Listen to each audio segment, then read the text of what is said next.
नमस्कार, बहुत बहुत स्वागत है आपका जनतंत्र टीवी देख रहे हैं आप। मैं हूं विवेक यादव आपके साथ। खबर का रुख कर लेते हैं, जहां तेलंगाना में शनिवार को 4 करोड़ 18 लाख रुपए के इनामी 130 माओवादियों ने मुख्यमंत्री रेवंत रेड्डी के समक्ष हथियारों के साथ आत्मसमर्पण किया है।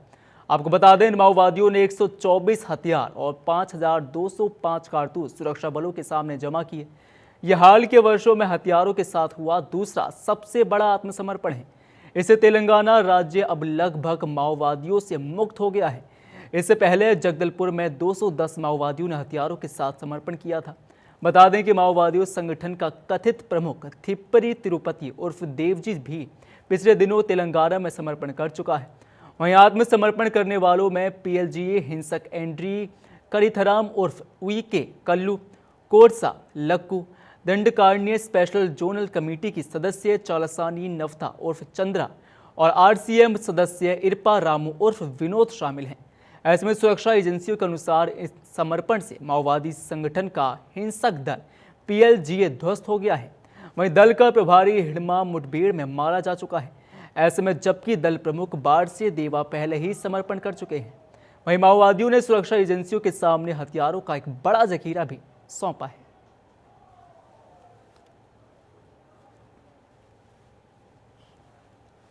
आपको बता दें, 124 हथियार और 5205 कारतूस सुरक्षा बलों को सीधे सौंप दिए गए हैं और बड़ी सफलता हासिल की गई है। शासन की मंशा अनुरूप तथा क्षेत्र की जनता की इच्छा के अनुसार बस्तर संभाग तथा सीमावर्ती क्षेत्र में सुरक्षा बल द्वारा माओवादियों के विरुद्ध में लगातार प्रभावी रूप से कार्रवाई की गई, जिसके परिणाम स्वरूप माओवादी संगठन का क्षेत्रफल तथा संख्या बल लगातार कम होते आ रहा है। इस दौरान शासन की ओर से बस्तर पुलिस द्वारा शेष सक्रिय माओवादी कैडर से हिंसा त्याग कर समाज की मुख्यधारा में शामिल होने के लिए बारंबार अपील भी की गई। उक्त अपील से प्रभावित होकर विगत 6 महीने में 1300 से अधिक माओवादी कैडर द्वारा बस्तर संभाग के अंतर्गत हिंसा त्याग कर समाज की मुख्यधारा में शामिल हुई है। इस सिलसिला में आज दिनांक 7 मार्च को Dandakaranya special zonal committee, Telangana state committee, PLG battalion number 1 एवं अन्य फॉर्मेशन का कुल 130 माओवादी कैडर द्वारा समाज की मुख्यधारा में शामिल होने के उद्देश्य से तेलंगाना राज्य में सामने आए हैं। छत्तीसगढ़ शासन तथा पुलिस की ओर से उन सभी तमाम माओवादी कैडर जिन्होंने समाज की मुख्यधारा में शामिल होने का निर्णय लिया, उन्हें हम स्वागत करते हुए शेष अन्य जो सक्रिय माओवादी कैडर अभी भी जंगल में है, उनसे हम पुनः अपील करना चाहते हैं। उनके पास और कोई शेष विकल्प नहीं रह गई है, उनके पास समय भी ज्यादा नहीं बचा है, वो भी समय रहते हुए सही निर्णय लेकर हिंसा त्याग कर समाज की मुख्यधारा में शामिल होना बेहतर होगा। उनके पास इसके छोड़कर अन्य कोई ऑप्शन नहीं रह गई है। पुनः हम उन सब अन्य जो सक्रिय माओवादी कैडर से हिंसा त्याग कर समाज की मुख्यधारा में शामिल होने के लिए शासन की ओर से अपील करते हैं। हमारे साथ हमारे सहयोगी तजीन नाज मौजूद हैं, बात करने की कोशिश करते हैं। तजीन, ये बताइए कि कहीं ना कहीं अब हम मानकर चलें कि माओवादियों के सरेंडर के बाद एक बड़ी सफलता प्रशासन के हाथ में लगी है और जो मुहिम चलाई गई थी सभी माओवादियों को खत्म करने की, अब वो सफल होती हुई नजर आ रही है। बिल्कुल विवेक, देखिए हम जो है इस वक्त अभी मार्च महीने में हैं और जिस तरीके से 31 मार्च 2026 की डेडलाइन जो है वो केंद्रीय गृह मंत्री अमित शाह ने सेट कर दी थी 2024 में ही, और उसके बाद से लगातार जिस तरीके से हमने देखा कि नक्सल ऑपरेशन लगातार सफल होते हुए नजर आए, फिर चाहे वो हम नक्सलियों के सरेंडर करने की बात कर ले या फिर नक्सलियों के मारे जाने की बात कर ले, जब भी मुठभेड़ हुए हैं तो हमारे जवानों को जो है हमेशा सफलता मिली है। और ऐसे में जिस तरीके से हमने देखा कि लाल आतंक जो कि कई दशक से जो है छत्तीसगढ़ में पनपा हुआ था, जो कि धीरे धीरे जो है अब उसका जो नामो निशान है वो घटते जा रहा है। और अब जो आपको बता दें कि जिस तरीके से छत्तीसगढ़ के 125 नक्सलियों ने तेलंगाना पुलिस के सामने सरेंडर किया है, और इस में आपको बता दें तेलंगाना के जो मुख्यमंत्री है रेवंत रेड्डी, वो भी उस टाइम सरेंडर के दौरान मौजूद रहे। और आत्मसमर्पण करने वालों की जो कुल जो नक्सली है वो 130 है, जिनमें 125 जो है वो छत्तीसगढ़ के हैं। तो ये बड़ी संख्या में 125 नक्सली जो कि छत्तीसगढ़ के सरेंडर किया उन्होंने तेलंगाना में, और कहीं ना कहीं मुख्य धारा में लौटने के लिए सरकार की जो पुनर्वास नीति है उसके तहत जो है अब इस सरकार जो है इनको 4 करोड़ 18 लाख रुपए भी देगी। तो देखिए विवेक, सरकार जिस तरीके से पुनर्वास नीति में जो आत्मसमर्पित नक्सली है उनको कहीं ना कहीं एक अच्छा जीवन देना, एक मुख्य धारा से अगर वो जुड़ते हैं, अपना हथियार डालते हैं और मुख्य धारा में जब जुड़ते हैं तो उनको एक आम जीवन देना, स्किल्स उनको सिखाना, स्किल के साथ साथ जो है उनको रोजगार देना। क्योंकि हमने हाल ही में देखा था कि लगभग 120 की संख्या में जो आत्मसमर्पित नक्सली थे जिन्हें विधानसभा लाया गया था, विधानसभा की जो सदन की कार्यवाही होती है वो भी दिखाया गया था। गृह मंत्री विजय शर्मा जो है खुद उनके साथ डिनर करते हैं, बात करते हैं। जब रक्षाबंधन के समय में वो जो पूर्व आत्मसमर्पित नक्सली होती है, महिला नक्सली, उनसे राखी बंधवाते हैं। तो ये कहीं ना कहीं बदलाव जरूर है क्योंकि इससे पहले ऐसा नहीं हुआ। तो ऐसे में बड़ी संख्या में नक्सली जो है वो लगातार सरेंडर कर रहे हैं। कहीं ना कहीं उनके पास या तो एक ऑप्शन नहीं है, दूसरा वो कि सरकार की उनको नीति जो है वो पसंद आ रही है। तो इस कड़ी पे जो है उन्होंने जिस तरीके से आज 125 नक्सलियों ने सरेंडर किया है, तो अब जो 31 मार्च का समय है वो देखना है कि और इस बीच में कितने और मुठभेड़ होते हैं, कितने नक्सल ऑपरेशन होते हैं और कितने नक्सली जो है वो आत्मसमर्पण करते हैं। विवेक जी, और देखना भी जरूरी है। और ये भी बता दी तजीन की कितना परसेंटेज काम अभी बचा है, अगर हम मानकर चलें, क्योंकि एक डेडलाइन दी गई है सरकार की तरफ से, और अगर उस समय तक सभी जितने भी नक्सली जो अभी बचे हुए हैं, थोड़े बहुत ही बचे हैं, वो अगर सरेंडर नहीं करते हैं तो क्या कुछ हश्र उनका हो सकता है, क्या कुछ कदम अब सरकार उसके बाद उठाएगी फिर? बिल्कुल, देखिए क्योंकि जिस तरीके से नक्सल ऑपरेशन की अगर हम बात कर ले, लगातार जिस तरीके से सर्चिंग ऑपरेशन हमारे जवान कर रहे हैं कि अगर किसी कोने में छत्तीसगढ़ के, क्योंकि देखो छत्तीसगढ़ की जो 6 राज्यों की सीमा जो है इसमें लगती है छत्तीसगढ़ से, ऐसे में तेलंगाना, आंध्र प्रदेश, उड़ीसा, तो ये 3 जगह पर जो है सबसे ज्यादा सिक्योरिटी रहती है कि कहीं से भी जो यहाँ के छत्तीसगढ़ के जो नक्सली है वो बॉर्डर क्रॉस करके कहीं और न चले जाए। तो इसको लेकर कहीं ना कहीं जो सर्चिंग ऑपरेशन है वो लगातार चलाए जाते हैं। अगर कहीं से सूचना मिलती है हमारे जवानों को तो इसको लेकर भी ऑपरेशन जो है स्ट्रिक्ट कर लिए जाते हैं। तो ऐसे में अब क्योंकि यहाँ पे जो बड़े नक्सलियों के नाम अगर हम कहें, 3 ऐसे नक्सली के नाम है जो कि जिनकी तलाश अभी भी पुलिस को है, जवानों को है, तो उनकी तलाश जो है अभी भी जारी है और कहीं ना कहीं उनको भी यही संदेश दिया जा रहा है कि वो हथियार छोड़कर मुख्य धारा में लौटे। अदरवाइज जो है वो अगर मुख्य धारा में नहीं लौटने हैं तो वो मुठभेड़ में मारे जाएंगे। तो उनको कहीं ना कहीं सरकार यही ऑप्शन दे रही है, हथियार छोड़ो या तो मरो। तो ऐसे में कहीं ना कहीं अब जो ये 3 नक्सली जहाँ छुपे हुए हैं तो इनको अभी सरकार को ढूंढना इनका टारगेट है। इसके अलावा अगर हम बड़े नक्सलियों की बात करें तो बड़े नक्सली लगभग मारे जा चुके हैं या फिर सरेंडर कर चुके हैं। विवेक जी, चलिए बने रहेंगे तजीन आपके साथ। फिलहाल इस खबर पर तमाम जानकारी के लिए बहुत बहुत शुक्रिया। वहीं धमतरी को मखाना हब बनाने की दिशा में सरकार ने पहल शुरू कर दी है। आपको बता दें, वनांचल क्षेत्र में आय के नए स्रोत मखाना खेती से महिला समूह सशक्त होंगे। वहीं मखाना उत्पादन से किसानों की आय भी बढ़ेगी। आपको बता दें कि मखाना एक ऐसा पौधा है जो तालाबों, दलदलों और आर्द्र भूमि जैसे स्थिर जल निकायों में उगाया जाता है। इसका प्रसार बीजों द्वारा होता है और अंकुरण के लिए पूर्णतः परिपक्व बीजों की आवश्यकता होती है। वहीं मखाने की खेती में न्यूनतम खर्च भी आता है क्योंकि पिछली फसल से बचे हुए बीजों से नए पौधे आसानी से अंकुरित हो जाते हैं। पोषक तत्वों से भरपूर होने और नकदी फसल के रूप में किसानों की आय को दोगुना करने की अपार क्षमता को देखते मिलता है। तो हमारे साथ तजीन आज मौजूद हैं, बात करने की वापस कोशिश करते हैं। तजीन, ये बता दीजिए कि वनांचल में अब मखाना खेती से आय के नए स्रोत लगाए गए हैं, ऐसे में एक मानकर चलें कि बड़ा कदम प्रशासन की तरफ से है। बिल्कुल, देखिए जिस तरीके से आपको बता दें विवेक कि छत्तीसगढ़ के जो ग्रामीण क्षेत्र है वहाँ पर पारंपरिक खेती के साथ साथ जो है अब सफेद सोना यानी कि मखाना, उसकी भी चमक दिखाई देगी। और जो नगरीय वनांचल है उनकी जो छोटी छोटी जो डबरियां होती, मतलब कि जो तालाब होते हैं छोटे छोटे, अब उनमें सिर्फ पानी नहीं बल्कि मखाना भी लहराएगा। और इसको लेकर कहीं ना कहीं देखिए जिस तरीके से धमतरी जिले में ये जो आजीविका आप कह सकते हैं कि उसकी एक अनूठी पहल ये आप कह सकते हैं कि मखाना की तैयारी जो है वो शुरू कर दी है। और छत्तीसगढ़ के जो आदिवासी जो इलाके होते हैं जहां महिलाओं के लिए मखाना खेती जो है वो उनकी आजीविका का साधन है, आत्मनिर्भरता की एक नई उम्मीद जो है, ये उम्मीद हुई आप कह सकते हैं। और अब तक जो है जिन जल निकायों का उपयोग वहां पर लिमिटेड था, वहां पर महिला स्व सहायता समूह जो है वो मखाना उगाकर अपनी जो आर्थिक स्थिति है फाइनेंशियल कंडीशंस को जो है और भी ज्यादा स्ट्रॉन्ग करेगी। और मखाने की खेती जो है सबसे बड़ी खूबसूरती ये भी है कि इसमें जो लागत होती है, जो खर्च होता है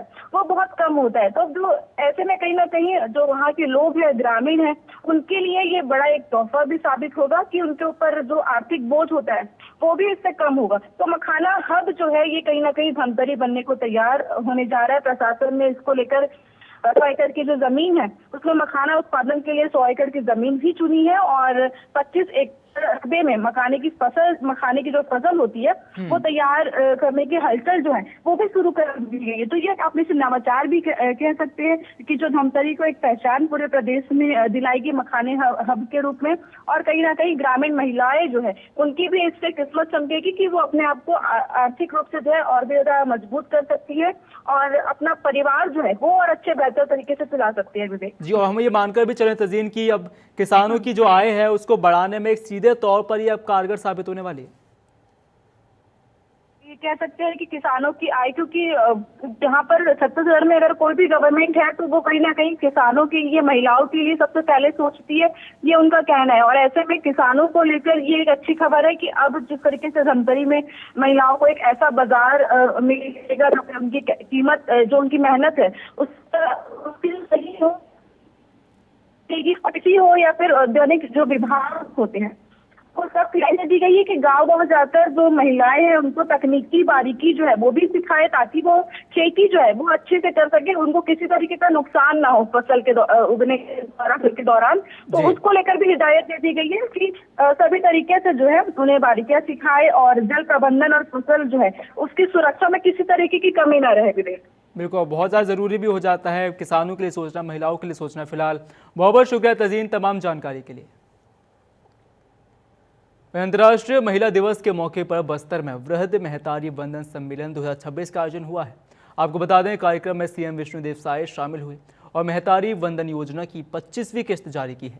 इस योजना के तहत प्रदेश के कई लाख से अधिक महिलाओं को राशि ट्रांसफर की गई है। ऐसे में योजना के तहत 25वीं किस्त जारी होने के बाद अब कुल 16,237 करोड़ 33 लाख रुपए की राशि महिलाओं के बैंक खातों में ट्रांसफर कर दी गई है।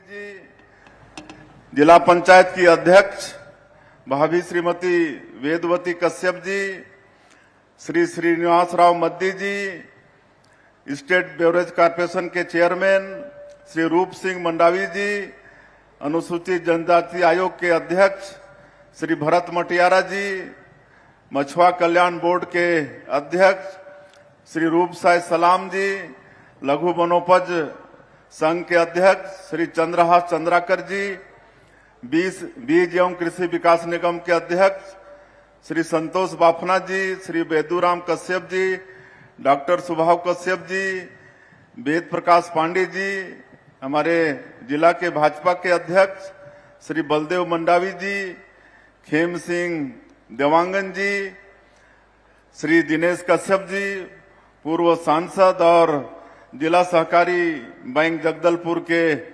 अध्यक्ष, महिला बाल विकास विभाग की सचिव श्रीमती सम्मी आब्दी, संचालक डॉक्टर रेणुका श्रीवास्तव, इस रेंज के कमिश्नर श्री डोमन सिंह जी, आईजी श्री सुंदरराज जी, यहाँ के कलेक्टर आकाश शिकारा, पुलिस अधीक्षक सलभ सिन्हा, सभी अधिकारीगण, मंच में विराजमान सभी महानुभावगण और पूरे क्षेत्र से आज के इस कार्यक्रम में पधारे सभी हमारे सज्जनवृंद, मातृशक्ति माताएं बहनें, युवा साथियों, और आज बड़ा सौभाग्य का विषय है कि पूरे प्रदेश में जो 220 परियोजना है महिला बाल विकास के, वहां भी इसी तरह का कार्यक्रम आयोजित है और वहां भी हमारे प्रदेश के मंत्रीगण, सांसदगण, विधायकगण, हमारे महापौरगण और निर्वाचित जनप्रतिनिधिगण, जिला पंचायत के अध्यक्षगण और हमारी दीदियां, हमारी बहनें सभी उपस्थित हैं। उनका भी मैं बस्तर की इस पावन धरती से बहुत बहुत स्वागत करता हूं, बहुत बहुत उनका अभिनंदन करता हूं। और आज इस अंतर्राष्ट्रीय महिला दिवस के उपलक्ष्य में छत्तीसगढ़ की समस्त माताओं को, बहनों को, बेटियों को अंतर्राष्ट्रीय महिला दिवस की बहुत बहुत बधाई, बहुत बहुत शुभकामनाएं।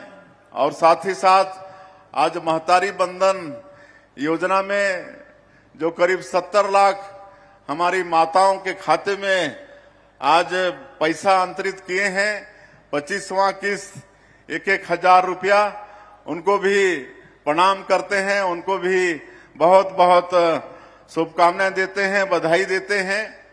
और ये महतारी बंधन का ठीक 2 साल पूरा हुआ है। ठीक 2 साल पहले 10 मार्च 2024 को हमारे देश के यशस्वी प्रधानमंत्री श्री नरेंद्र मोदी जी बनारस की पावन भूमि से इस योजना का शुभारंभ किए थे। आज पूरे छत्तीसगढ़ की जनता के तरफ से, सभी माताओं बहनों के तरफ से देश के यशस्वी प्रधानमंत्री जी का बहुत बहुत धन्यवाद करते हैं, साधुवाद करते हैं। आज उनका आशीर्वाद के कारण हम लोग लगातार इस योजना को चला पा रहे हैं। आज 25वां किस्त हमारी माता बहनों के खाता में अंतरित हुआ है। जब इस योजना को हम लोग चालू किए तो विरोधी लोग बोलते थे कि अरे ये तो 2-3 महीना का योजना है, ये चुनाव अभी जीते हैं तो शुरू में 2-3-4 महीना देंगे, उसके बाद बंद हो जाएगा, ऐसा बोलते थे। जबकि आप सबको मालूम है, हमारे केदार जी भी बता रहे थे कि वो लोग अपनी जो सरकार थी और उनका जो जन घोषणा पत्र था उसमें हमारी बहनों को पैसा देने की बात किए थे, लेकिन 5 साल सरकार चलाए, 5 साल उनको सरकार चलाने का अवसर मिला, लेकिन किसी भी बहन को 1 रुपया भी नहीं दिए। लेकिन आज हम लोग लगातार 24 किस्त, आज 25 किस्त हम लोग जारी किए हैं। और मैं मुख्यमंत्री के नाते आप सब लोगों को ये भी बताना चाहता हूं कि इस साल के बजट में भी 8,200 करोड़ रुपया का प्रावधान किए हैं। आने वाले समय में भी हर महीना पहले ही सप्ताह में हमारी सभी माता बहनों के खाता में महतारी बंधन का 1,000 रुपया सरकार अंतरित करेगी। इसमें किसी तरह से संशय की कोई बात नहीं होना चाहिए। और आज आप लोग स्क्रीन में देखे, टीवी में देखे कि प्रदेश भर से 5। वहीं रायगढ़ शहर से कई दिनों से चेन स्नैचिंग की एक घटना सामने आ रही है। बता दें कि पंजरी प्लांट पुल के नीचे पैदल चल रही महिला और उसकी दादी पर स्कूटी सवार 2 बदमाश हमला कर सोने की चैन खींचकर फरार हो गए। सूचना मिलने के बाद पुलिस ने आसपास के सीसीटीवी फुटेज खंगाली और कुछ ही देर में दोनों आरोपियों को गिरफ्तार कर लिया गया। पुलिस ने आरोपियों के कब्जे से लूटी गई सोने की चैन और घटना में प्रयोग की गई स्कूटी जब्त कर ली है। वहीं गिरफ्तार आरोपियों ने पूछताछ में अपना अपराध को स्वीकार किया है।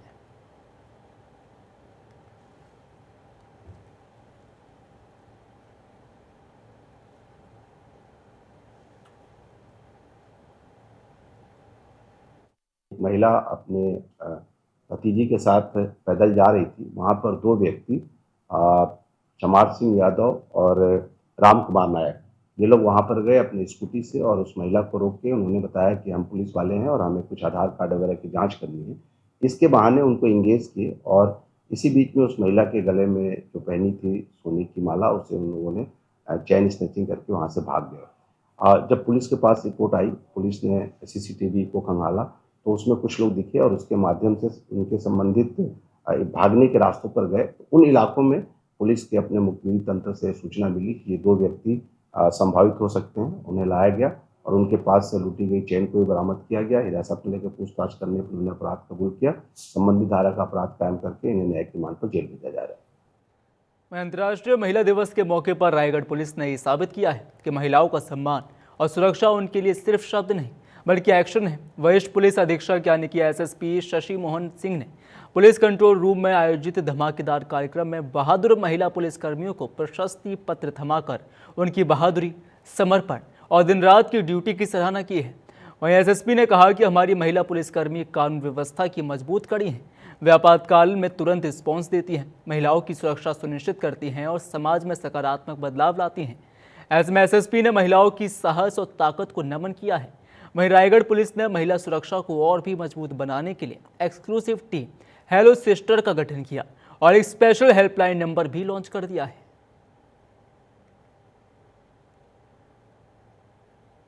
आज अंतर्राष्ट्रीय महिला दिवस के अवसर पर हमारे जिले की वो महिला पुलिस अधिकारी जिन्होंने वर्ष भर बहुत अच्छा काम किया, अलग अलग कैटेगरी में उनको यहाँ पर सम्मानित किया गया। साथ ही अन्य महिला अधिकारियों को भी सम्मानित किया गया।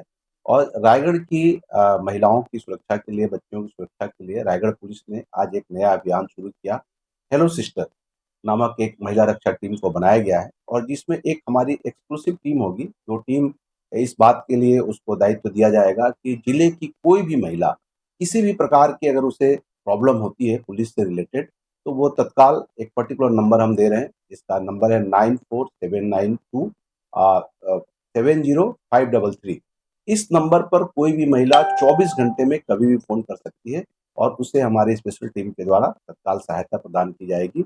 और इस तरीके से ये टीम का गठन आज किया गया है, जिसमें डीएसपी उन्नति ठाकुर इसको लीड करेंगी और उनके साथ एक और टीम रहेगी। साथ ही आज अंतर्राष्ट्रीय महिला दिवस के अवसर पर मैं अपने रायगढ़ जिला के समस्त महिलाओं को ढेर सारी शुभकामनाएं देता हूं और उन्हें विश्वास दिलाता हूं कि रायगढ़ पुलिस इस जिले की जितनी भी हमारी माताएं बहनें हैं उन सबके साथ कदम कदम पे सदैव उपलब्ध रहेगी। किसी प्रकार की कोई दिक्कत आएगी तो पुलिस आपके साथ है। ढेर सारी वहीं छत्तीसगढ़ के दुर्ग जिले के समोदा झंझरी गांव में अवैध अफीम की खेती का बड़ा मामला सामने आया है। जहां जिला प्रशासन और पुलिस की संयुक्त कार्रवाई में करीब 11 एकड़ जमीन पर उगाई गई अफीम की फसल पकड़ी गई। इस मामले में बीजेपी नेता विनायक तम्रकार समेत 3 आरोपियों को गिरफ्तार कर जेल भेज दिया गया है। जब्त की गई अफीम की अनुमानित कीमत करीब 8 करोड़ रुपए बताई जा रही है। आपको बता दें कि समोदा गांव की सरपंच अरुण गौतम ने इस मामले की शिकायत की थी। इसके बाद पुलिस ने मौके पर पहुंचकर जांच की और जिला प्रशासन को सूचना दी। दुर्ग कलेक्टर के निर्देश पर 4 विभागों की संयुक्त टीम ने खेतों में पहुंचकर जांच की, जिसमें बड़े पैमाने पर अफीम की खेती का खुलासा हुआ है। दिनांक 6 मार्च को पुलगांव थाना क्षेत्र अंतर्गत ग्राम समोदा और झंझरी की सीमा पर अफीम की खेती की जा रही है, ऐसी सूचना पुलिस को प्राप्त हुई थी, जिस पर तत्काल पुलिस टीम द्वारा मौके पर जाकर के जांच की गई। मौके पर पाया गया कि वास्तव में वहां पर अफीम की फसल उगी हुई है। इसके उपरांत राजस्व विभाग, आबकारी विभाग, फॉरेंसिक और एनसीबी को सूचना दी गई। सभी अंतर्विभागीय टीमों के द्वारा वहां पर मौके पर पहुंच करके जांच की गई और परीक्षण कर बताया गया कि वास्तव में अफीम की फसल है, जिस पर मौके पर बल लगा करके इलाके की घेराबंदी की गई। सुबेरा होते ही वहां पर सीमांकन की कार्रवाई की गई। टोटल वहां पर करीब 110 एकड़ की जमीन को फेंसिंग कर घेरा किया गया है, जिसमें एक छोटे हिस्से में 2 खसरे नंबर 309 और 310 में अफीम की खेती होना पाया गया। कुल खेती का रकबा लगभग 5 एकड़ 62 डेसिमल का था। इसमें एनसीबी के अधिकारियों को भी इन्वॉल्व किया गया है और मौके पर माननीय न्यायिक मजिस्ट्रेट महोदय की उपस्थिति में साक्ष्य संकलन की कार्रवाई की गई है। इसके उपरांत आगे इस फसल की जब्ती करने और उसको विनष्टीकरण की भी कार्रवाई की जाएगी। मौके पर जो लोग वहां पर खेती का काम देखते थे, उनमें 3 संदेहियों को हिरासत में लिया गया है और उनको उनकी जुडिशियल रिमांड में माननीय न्यायालय के द्वारा भेजा गया है और एक अन्य आरोपी जो फरार है उसकी पतासाजी भी की जा रही है और मामले की आगे भी जांच की जाएगी और जो भी इससे जुड़े हुए लोग निकलेंगे उन सभी के खिलाफ सख्त से सख्त कानूनी कार्रवाई इसमें की जाएगी। फिलहाल तो भी इतने हैं, बाकी छत्तीसगढ़ की तमाम बड़ी खबरों के लिए बने रहें और देखते रहें जनतंत्र टीवी।